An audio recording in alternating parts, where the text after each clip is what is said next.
할렐루야. 하나님 앞에 찬양하시겠습니다. 주님 찾아오셨네. 함께 찬양하시겠습니다.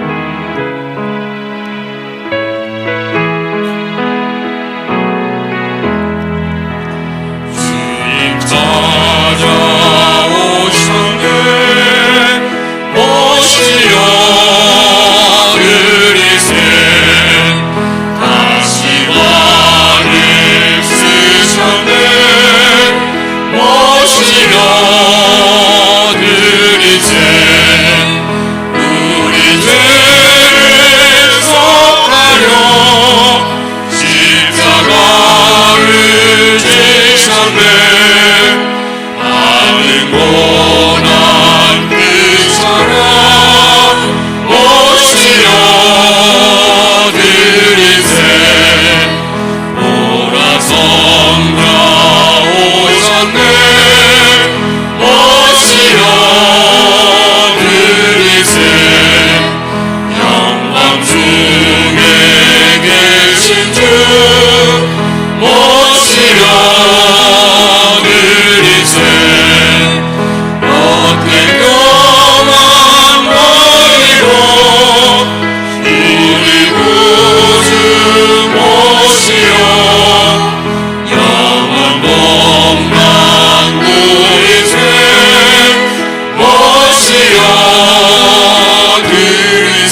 시온이 내게 성죄함 없게 돼.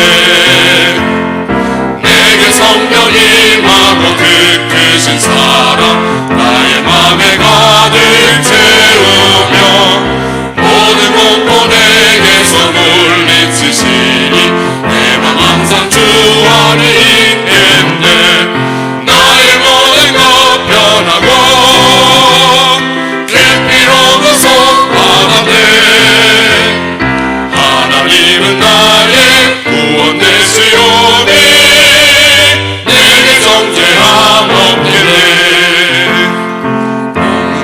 영원히 주 풍랑 잃어도 안전한 복음 폭풍까지도 다스리시니 주의 영원한 팔을 뒤에 주의 영원한 심판 함께 하사 항상 나를 붙드시니 어느 곳에 가는지 요동하지 않으는 주의 팔을 의지함이라.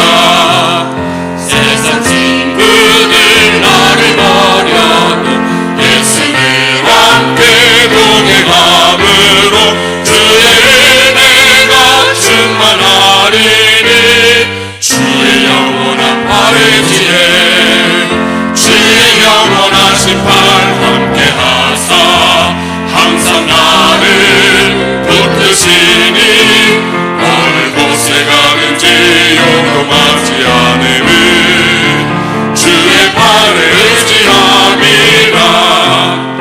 나의 믿음이 연약해져도 미리 예비한 힘을 주시며 은퇴할 때도 항보하시네.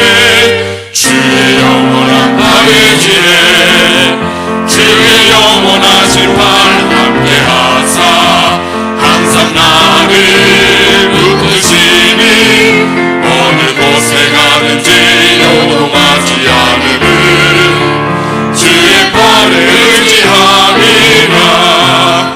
능치 못한 것 주께 없으니 나의 인생을 주께 맡기며 나의 모든 일 대신 지시는 주의 영원한 팔을 뒤에 주의 영원한 심판 함께 하사 항상 나를 붙드시니 어느 곳에 가는지 요동하지 않음은 주의 팔을 의지함이라.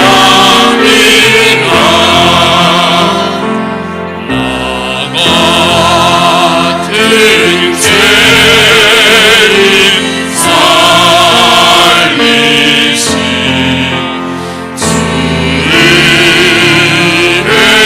놀라운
찬양하시고 통성으로 기도하시겠습니다.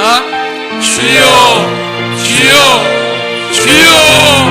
할렐루야. 전능하신 하나님 아버지 감사합니다.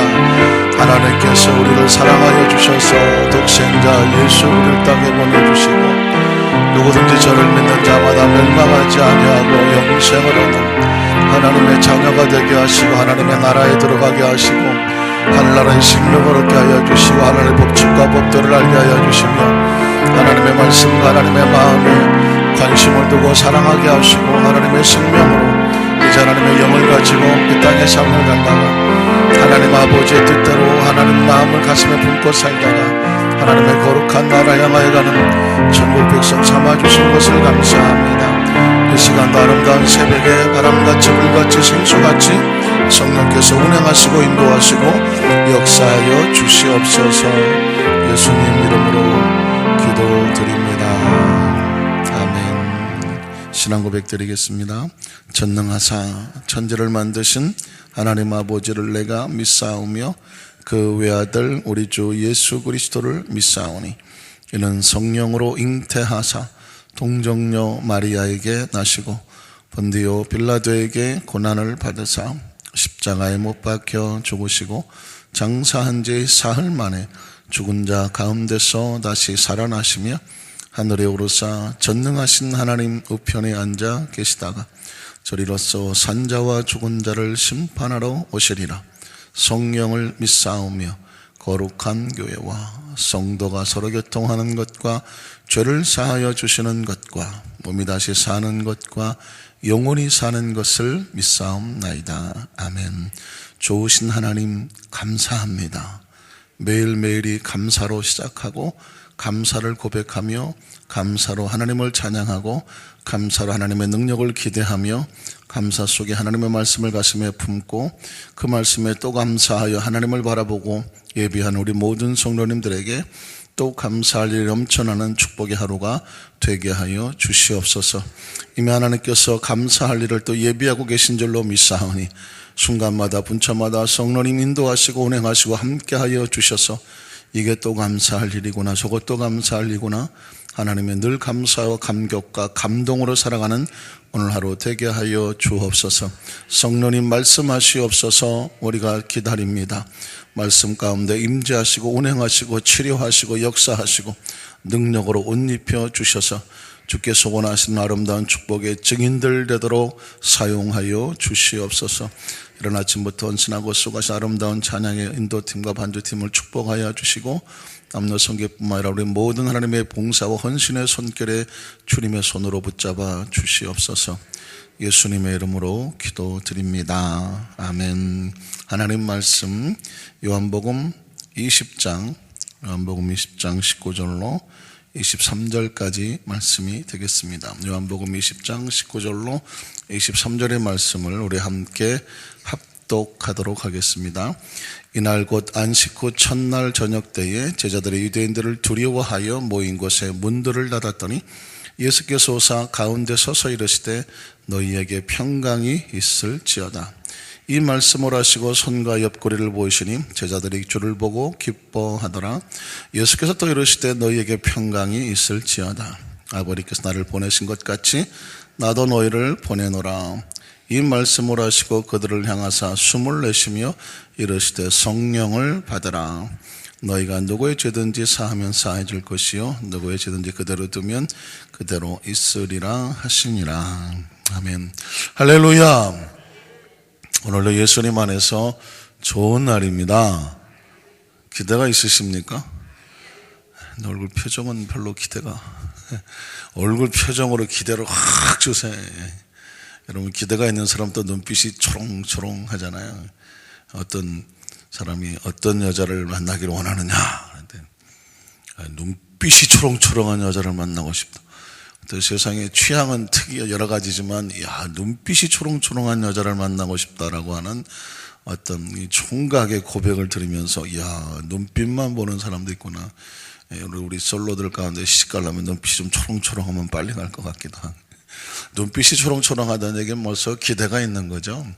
생명이 있는 거고, 그리고 뭔가 관심이 있는 거고요, 초점이 있는 것이고, 집중력이 있는 것이고, 우리는 하나님 앞에 그 강한 초점과 집중력과 관심과 기대를 가지고 하나님 앞에 또 나와 이 새벽에 주님을 만나는 역사가 나타날 것을 믿습니다.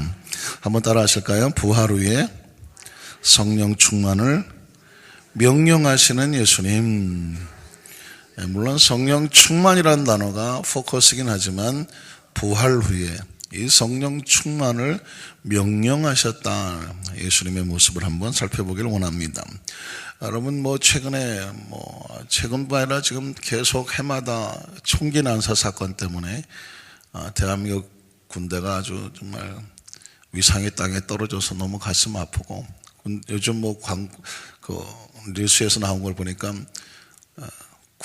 군사가 나라를 지키는 것이 아니라 이제는 국가가 군인을 지켜야 된다, 이런 참 아이러니컬한 그런 광고 또는 뉴스 이런 내용을 보면서 세상이 좀 거꾸로 돌아가는 것 같다, 이런 생각도 좀 듭니다. 그래서 나온 새로운 단어 하나가 관심사병이라는 단어죠. 관심사병요.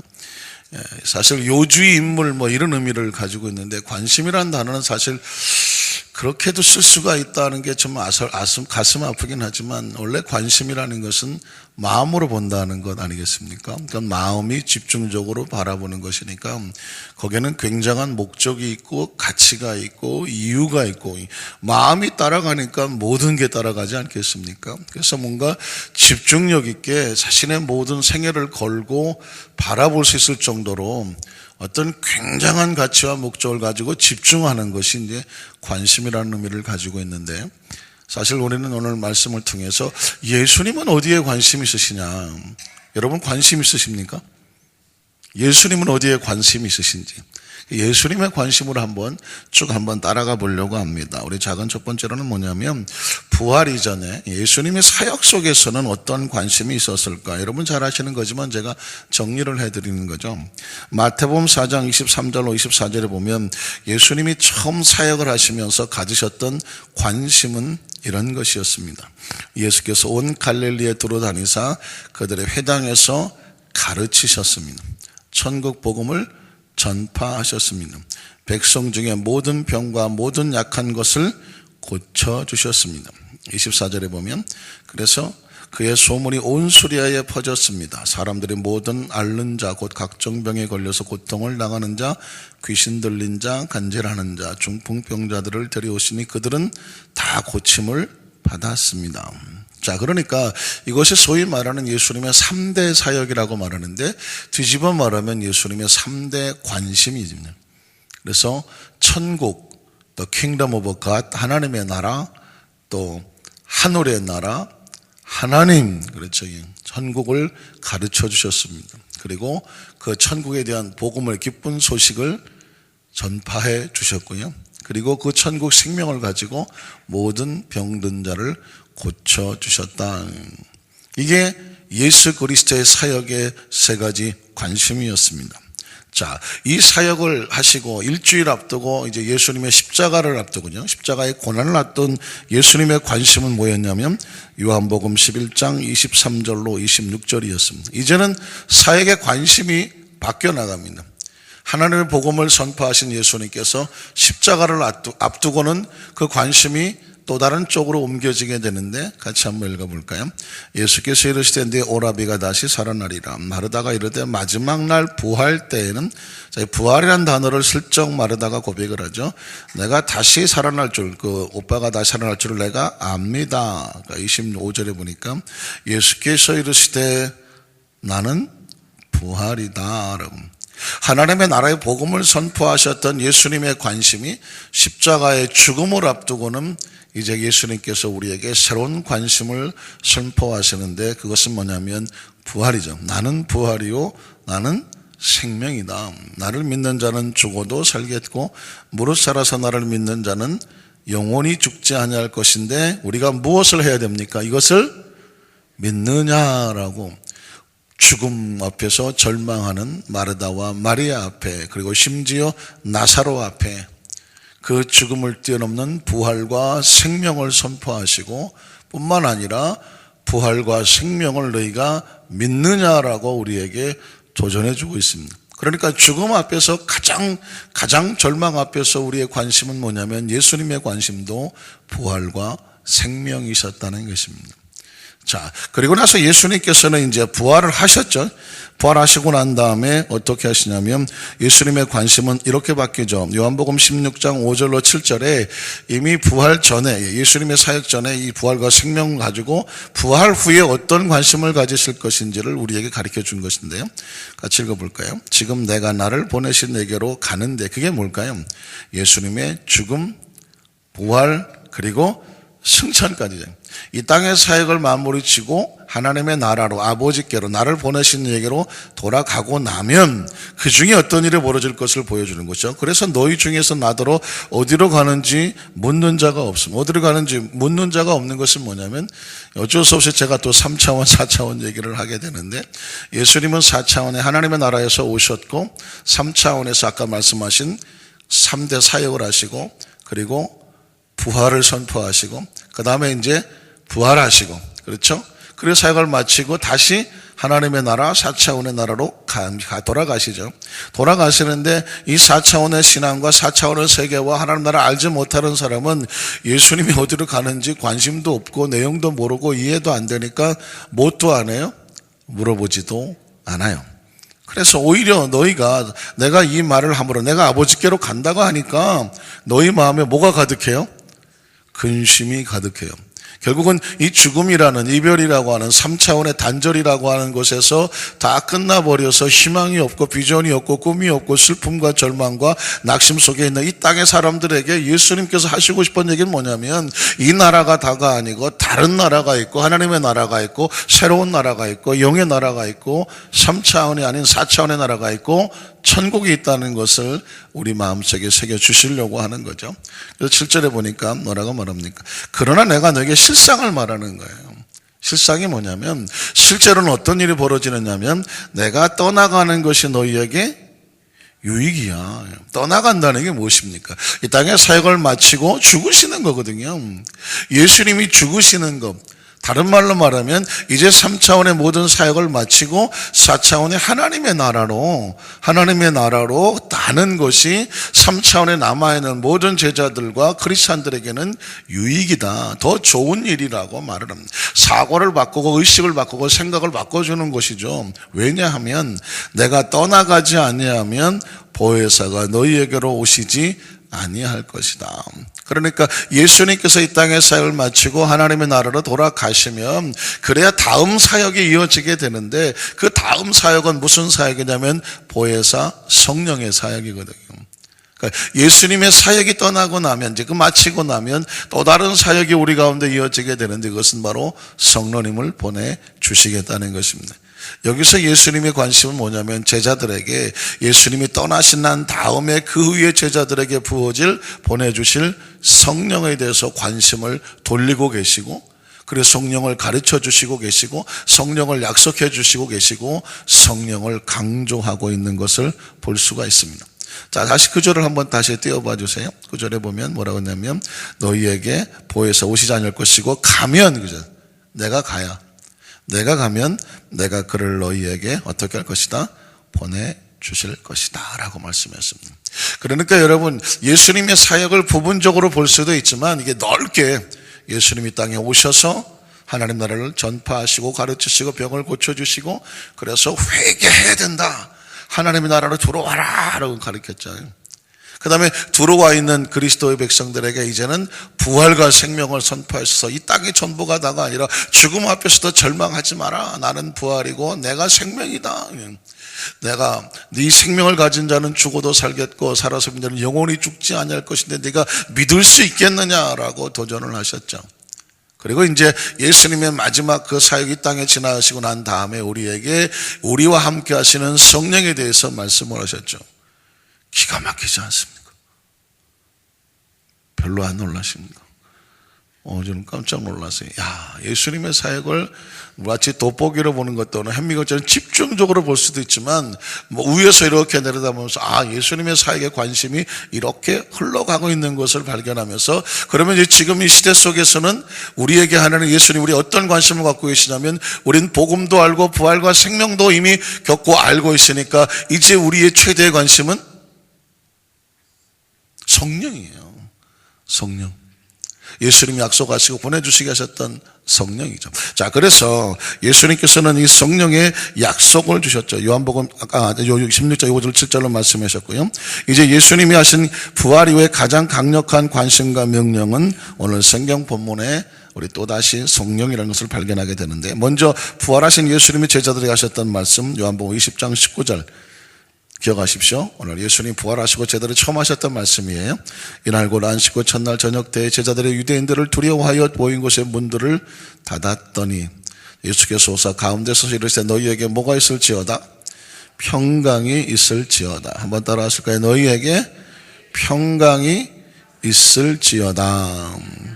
자, 유대인들을 두려워하여 마가다락방에 문 닫고 숨어 있는 제자들에게 가장 필요한 것은, 두려워하는 자에게 가장 필요한 것은 뭘까요? 평강이죠. 그러니까 예수님의 마음은 뭐냐면, 하나님 백성들이 세상으로 인하여 두려워하고 절망하고 좌절하고 문 뒤에 꼭꼭 숨어 있는 것을 원하지 않으셨어요. 그래서 찾아오셔서 제일 먼저 하고 싶은 얘기도 많으셨겠지만 너희에게 평강이 있을지어다. 이것은 오늘날 이 시대를 살아가는 하나님 백성들에게 주님이 주시고 싶어하는 가장 강력한 메시지예요. 우리에게 평강이 있기를 주께서 원하십니다. 평강이라고 하는 것은 평안이라고 하는 것은 아주 쉬운 영어 단어에 peace라는 말을 쓰죠. peace라는 말. 그냥 평화롭다, 평안하다, 평강하다 이런 건데, 여러분 우리 안산이라는 것을 영어로 말하면 뭐가 될까요? Peace Mountain이에요. 안산이 얼마나 좋은 이름인지 몰라요. Peace Mountain. 그래서 여의도 Full Gospel Peace Mountain Church가 되는 거예요. 그러니까 안산이란 평화의 산이고 평강의 산이고요, 평안의 산이에요. 아셨습니까? 그래서 우리가 이 안산이 예수님의 부활의 메시지의 강력한 첫 일성이 너희에게 평강이 있을지어다 라고 말씀하셨는데, 바로 안산이라는 그 이름 속에는 바로 예수님의 부활의 첫 일성이 있다. 그래서 우리 여러분 안산에 사시는 안산교회 우리 모든 성도님들에게 하나님의 평강과 은총이 당연히 있어야 되는데, 평안과 평강이라고 하는 것은 평안할 때는 몰라요. 그러나 이런 힘들고 어렵고 두렵고 떨리고 어찌할 바를 모를 때 이 평강은 재수가 좋고 요행으로 얻는 평강이 아니라 주님이 주시는 하늘의 평강인 줄로 믿습니다. 자, 예수님께서 그렇게 말씀하신 다음에 요한복음 20장 20절에 보면 또 하나의 기쁨을 주시는데, 이 말씀을 하시고 손과 옆구리를 보이시니 제자들이 주를 보고 기뻐하더라. 여러분, 예수님의 손과 옆구리를 보고 왜 기뻐해요? 하필이면 또 옆구리란 뭐예요? 옆구리. 예수님의 손과 옆구리를 보여주셨는데 제자들이 예수님의 손과 옆구리를 보고 기뻐했어요. 왜 그랬을까요? 손과 옆구리에는 뭐가 있나요? 못자국이 있고 창자국이 있었어요. 그러니까 예수님이 지금 영으로 하고 와서 있는 게 아니라는 거죠. 육체가 대못에 박히고 창에 찔려서 있는 그 상처와 흔적이 그대로 있는 그 모습을 확인하게 되는 것은 뭐냐면, 지금 성경은 우리에게 강력한 부활을 선포하고 있는 것입니다. 여러분, 예수님 말씀하신 나는 부활이고 생명이다 라고 말씀, 그 예수님의 부활을 믿으십니까? 지금 예수님은 우리의 머릿속에 있는 죽음이란 절망을 깨고 있잖아요. 죽음이란 절벽을 깨고 있잖아요. 저희 죽음이라는 원수를 깨고 있잖아요. 죽음이라는 인식을 깨고 있는 거 아닙니까? 지금 의식을 바꾸려고 하고 있는 거예요.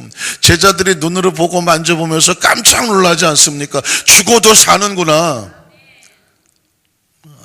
별로 관심이 없으시구나. 이 죽음에 대해서는 그냥 깨끗하게 승복을 하셔서, 죽음은 끝이다 라고 사는 사람들에게 죽어도 산다는 것을 예수님께서 실제로 보여주시고 만져보라고 말씀하셨잖아요.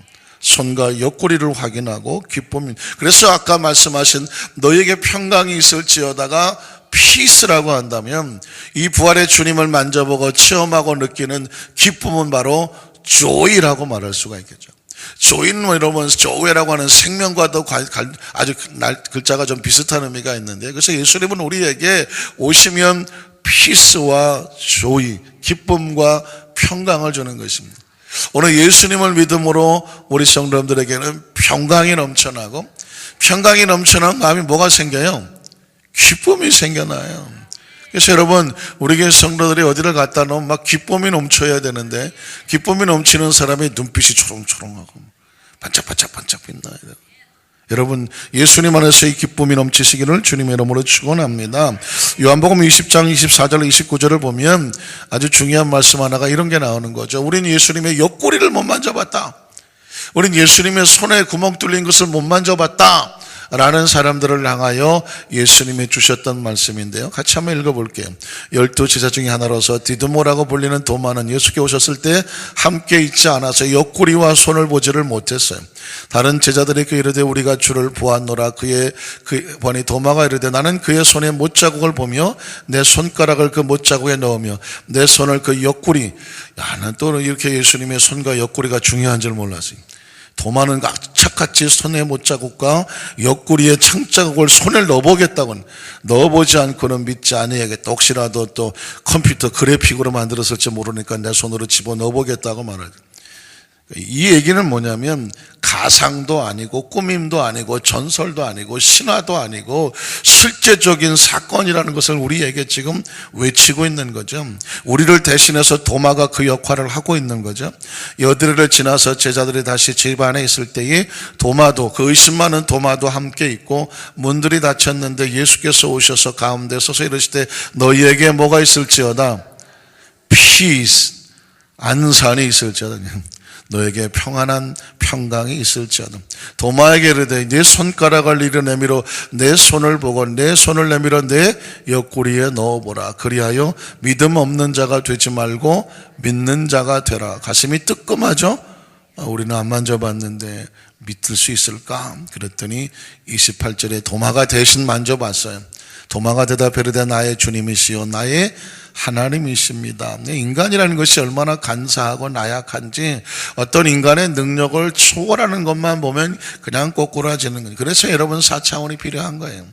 3차원이 전부 다인 줄 알고 있을 수 없죠. 못자국에 손이 뚫려지고 옆구리에 구멍이 나 있는 육체가 어떻게 살아난단 말입니까? 그러니 그런 것이 예수님이 살아났다는 것 앞에 도마의 의심이 거꾸로지는데, 그래서 기독교에는 체험이 필요한 것입니다. 하나님의 나라의 체험이 필요한 것이, 성령의 체험이 필요한 것이고, 예수님 생명의 치유가 필요한 것이고, 4차원의 기적 역사가 나타나야 되는 것이고, 누구도 상상하지 못했던 하나님과의 관계 속에서 이건 하나님만이 하신 것이라는 체험이 있는 사람은 이런 고백을 하게 되죠. 나의 주님이시요 나의 하나님이십니다. 그랬더니 29절에 예수님께서는 그래 네가 이제야 믿는구나 라고 도마의 믿음을 칭찬한 것이 아니라 예수께서 이르시되 너는 나를 눈으로 보아야 믿느냐? 아니요, 꼭 눈으로 보아야 믿느냐? 눈으로 보지 못하고 믿는 자들은 더 뭐하도다? 복되도다. 여러분, 굉장히 중요한 메시지가 있습니다. 우리는 자꾸 눈깔로 보려고 해요. 손가락으로 자꾸 만지려고, 이게 3차원적인 감각으로 인식하려고 해요. 그런데 하나님의 나라는 믿어야 되는 거예요. 믿어야. 눈으로 봐야, 손으로 만져지는 4차원이 아니, 4차원은 3차원하고 차원이 다르기 때문에 영으로, 그리고 그 영으로 느끼고 체험되어지는 것이니까 예수님께서 우리에게 하시는 것은 뭐냐? 이 시대 사람을 위해서 한 거죠. 보지 못하고 믿는 자가 더 복이 있다라고 말했죠. 그래서 예수님께서는 이제 드디어 예수님의 부활의 모습을 보여주신 다음에 하시고 싶은 얘기가 21절에 있어요. 예수님의 제자들이 찾아오신 목적이 있는데, 예수께서 또 이르시되 너희에게 뭐가 있을지어다? 평강. 예수님은 지금 평안을 자꾸 선포하여 주시는데, 그 평안함을 가지고 주시는 목적이 뭐냐면 아버지께서 나를 보내신 것까지. 예수님은 어디서 왔다고요? 하나님 아버지로부터 왔어요. 하나님 아버지라는 단어가 나오면 하나님이라는 단어가 나오고, 하나님이라는 단어가 나오면 하나님의 나라라는 단어가 나오고, 하나님의 나라라는 것을 나오고 나면 하늘 나라가 나오게 되고, 하늘나라는 4차원이라는 단어가 나오게 되고, 그렇죠? 하늘나라는 영의 나라라는 단어가 나오게 되고, 이 하나님 나라는 이 땅의 삶과 다른 4차원의 나라는 것을 우리에게 보여주는 거죠. 제가 여러분, 왜 제가 3차원, 4차원 이런 말을 어려울 것 같지만 쓰는 이유가 뭐냐면, 성경은 이 3차원의 나라와 4차원 나라가 뒤섞여 있어요. 세상의 나라와 하나님의 나라가 뒤섞여 있어요. 예수님 자신이 3차원으로 보면 아주 신비하지 않습니까? 이건 3차원에 속해 있는 육체를 가진 나사렛에서 팔레스타인의 목수의 아들인데 분명히, 그런데 그 속엔 뭐가 가득해요? 하나님의 나라, 4차원 나라가 가득한 거예요. 왜 예수 그리스도냐고요? 예수님만이 3차원의 육체를 가지고 있지만 4차원 하나님 나라가 가득하게 알려주신, 그래서 예수님을 보면 그 뒤에 하나님의 생명이 들어오고 부활이 들어오고 능력이 들어오고 치료가 들어와서 오죽하며 헬루증 걸린 여인 예수님 옷에 손을 댔잖아요. 왜 그래요? 하늘나라와 터치한다는 의미가 있는데 놀라운 것은 그 속에서 생명이 들어갔다고 말하거든요. 그러니까 예수님이 하나님의 나라의 문이에요. 제가 깜짝 놀란 단어 중에 하나가 뭐냐면, 창세기 28장에 보면 야곱이 그 사닥다리를 꿈에 보고 나서 깨고 나서 한 소리가 있어요. 뭐라고 말하냐면, 두렵도다. 이곳이요, 하나님이 여기도 계시는구나. 이곳이 하늘의 문이로다라는 단어가 나와요. The gate of God, the kingdom of God. 하나님의 나라의 문이에요. 그러니까 여러분, 굉장히 중요한 게 뭐냐면, 예배가 뭐냐면 하나님의 나라와 뭐 하는 거예요? 터치하는 거예요. 터치요. 여러분 잘 아는 얘기를 제가 지금 그냥 자꾸 강조를 하는 거죠. 예배가 하나님 나라와 터치하는 거고, 기도는 하나님 나라와 터치하는 거죠. 기도하는 순간 하늘의 문이 열려지는 거죠. 여러분 엘리베이터 타면 스위치 누르면 문이 열리는 거예요. 그 전에 저희 집사람과 엘리베이터 탔어요. 암만 해도 엘리베이터가 안 움직여. 뭐라고 한참 얘기하는데 왜 안 움직였을까요? 며칠 간다고 스위치를 안 눌렀어요. 그러니까 이런 얘기 막 다른 얘기 하다가 보니까는 엘리베이터가 꼼짝을 안 해. 그래서 그러고 보니까 당신 눌렀어? 안 눌렀는데요? 나도 안 눌렀어. 여러분, 문이라고 하는 것도요, 자동문 같은 눌러야 열리는 것처럼 마찬가지거든요. 열리면 그 세계가 보이는 거예요. 하나님의 나라도 마찬가지예요. 도대체 교회가 뭐냐? 저의 관심은 그런 거예요. 교회가 뭐냐? 예배가 뭐냐? 찬양이 뭐냐? 기도가 뭐냐? 말씀이 뭐냐? 뭐 예물이 뭐냐? 헌신이 뭐냐? 봉사가 뭐냐? 이 하나님 나라 인식이 없으면 그냥 세상에서 하는 사역과 전혀 다를 게 없어요. 근데 하나님이라는 이름을 부르면서 하늘이 열리는 것이고, 주의 이름을 부르는 자마다 구원을 얻는다는 얘기가 뭐냐면, 주님의 이름을 부른다는 얘기는 하늘이 열린다는 거고요, 기도한다는 건 하늘이 열린다는 것이고, 찬양은 하늘이 열려지는, 우리 의식과 사고 속에서 하나님 하면 하늘이 열리는 거예요. 믿으십니까? 결국은 그 접촉점이란 말이죠. 이 기도는, 이 교회는 3차원의 건물로 있지만 하늘과 통하는 4차원이라는 표현을 쓰고 싶은 거죠. 예배는 3차원의 사람이 모여서 우리 이 공간과 시간 속에 있지만, 우리는 지금 하나님을 통하고 하나님 말씀을 들으면서 하나님을 접하고 하나님과 안에 있기를 원하는 것입니다. 믿으십니까? 이 의식과 사고가 어렴풋한 것이 아니라, 이게 정확하면 뭐가 되면 기대가 되고 설렘이 되고 믿음이 되는 줄로 믿습니다. 자, 그래서 21절 다시 한번 보세요. 21절 보면, 아버지께서 나를 보내신 것 같이 이제는 나도 너희를 뭐해요? 크리스찬이란 뭐냐? 예수님이 보내는 사람이에요. 자, 그러면 예수님께서 우리를 왜 보내시냐고요? 자, 20절, 22절로 한번 보면은, 이 말씀을 하시고 그들을 향하사 숨을 내쉬며 뭐 하고요? 성령을 받으라. 자, 말씀을 정리할게요. 자, 이 부활하신 예수님께서 제자들에게 이제는 내가 너희를 보낸다고 말했습니다. 도대체 뭘 하겠나? 예수님이 뭐 하셨다? 부활하셨다. 부활의 복음이 여기서 나오는 것입니다. 예수님이 부활하셨다. 예수님이 부활하심으로 말미암아 하늘나라를 가르쳤던 것이 증명이 되고, 천국 복음을 선포하신 것이 부활의 생명의 복음의 증거가 되고, 병든 자를 고치신 이유가 뭐냐면 예수님 자신이 부활이고 생명이신 것을 가지고, 하나님의 나라가 있다는 것을 예수님께서 부활하심으로 확신을 주신 것이고, 예수님의 부활을 믿으시면 우리의 부활도 믿고, 예수님의 부활을 믿으면 예수님의 생명을 믿고, 예수님의 부활을 믿으면 영생을 믿고, 영생을 믿으면 하나님의 나라를 믿고, 하나님 나라를 믿으면 하나님 아버지를 믿을 수 있으니까. 그러면 이제 우리 남은 세계는 뭐냐면 이 부활의 복음을 증거하는 증인이 되라는 것이죠. 그 증인을 위해서 하늘나라에서 능력으로 옷 입혀주시는 사건이 뭐냐면 성령 충만인 것입니다. 그러니까 성령 충만은 누구에게 주냐면 부활의 생명과 복음을 가지고 증거하고 하지 않은 사람들, 이 사명자들에게 성령의 특별한 능력을 주시는 것입니다. 그래서 여러분, 오순절교단 우리 순복음교회는 다른 교단도 다 중요하고 다 형제와 자매들이지만 순복음교회가 더 특별해야 되는 이유는 뭐냐면 성령을 주셨기 때문이죠. 그 성령은 뭐하라고 준 거냐면 부활을 증거하라는, 부활을. 성령 받고 부활을 증거하지 않으면 성령은 의미가 없어요. 자동차에 기름을 꽉 채워놓고 시동도 안 걸어. 기름이 필요한가요? 필요하지 않은가요? 안 움직이는 차는 기름이 필요 없어요. 그냥 꽉 채워놨다. 아유, 그냥 내 차는 기름이 꽉 찼다. 그래서 어쩌다고? 기분만 좋은 거지. 움직이진 않아요. 그러나 움직이는 차에게는 기름이 필요한 거죠. 오늘 저와 여러분에게 어쩌면 생소할지 모르겠지만 그러나 성령은 부활을 생명에 체험하고 증거하라고 주신 거예요. 그 사람에게 계속 성령이 부어지는 거예요. 그래서 제자들은 그 성령 받고 나가서 땅끝까지 움직였어요. 땅끝까지. 그래서 성령이 계속 공급이 된 것입니다. 왜 성령 충만 받고 성령을 소멸합니까? 움직이지 않으면 성령은 소멸하는 거예요. 사용하면 부활이 계속, 부활의 생명이 부어지고 성령이 부어지는 것입니다. 오늘 이 시간 이후에 성령께서 계속 충만하기 위해서는 기도도 중요하죠. 기도해야 성령 충만 받으니까. 그러나 나가서 이 부활의 복음을 계속 움직이며 써야 성령께서 계속 역사하시고 운행하시는 줄로 믿습니다. 부활의 증인이요 성령의 충만한 일꾼, 주님의 일꾼들 되시기를 주님의 이름으로 축원합니다. 기도하겠습니다. 전능하신 하나님 아버지, 하늘나라의 원칙입니다.